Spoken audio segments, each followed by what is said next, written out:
Once upon a time, in the peaceful land of ancient India, there was a wise Buddhist monk who lived in a serene monastery.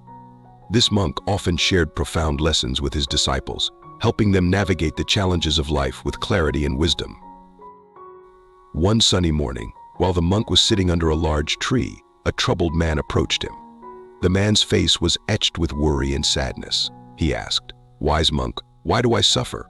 Why do people experience so much pain and sorrow?"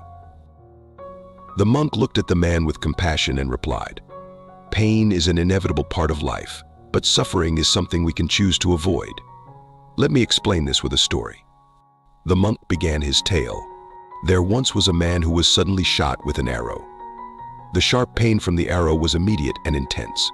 This pain was unavoidable, much like the hardships we all face in life, such as illness, loss, and aging. Instead of seeking help to remove the arrow, the man became consumed with fear and worry. He thought to himself, "What if the arrow is poisoned? What if I die? What will happen to my family? What will happen to my possessions?"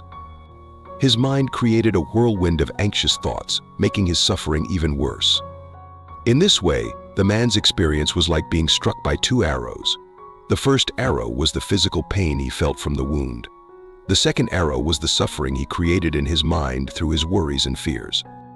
The first arrow represents the inevitable pains of life. Everyone will face challenges, disappointments, and hardships.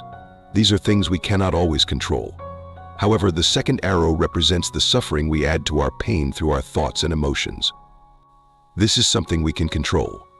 The monk continued, "By cultivating mindfulness and wisdom, we can learn to face our experiences as they truly are, without adding unnecessary layers of interpretation and emotion.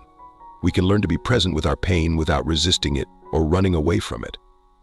This allows us to reduce the suffering we experience and find a greater sense of peace and happiness." The story of the two arrows teaches us an important lesson. While we cannot always control what happens to us, we have the power to choose how we respond. By being mindful and wise, we can accept our experiences and reduce our suffering, leading to a more peaceful and happy life. The man listened carefully to the monk's story, and a sense of understanding washed over him. He realized that while he couldn't avoid every hardship in life, he could change how he responded to them, reducing his suffering and finding more peace.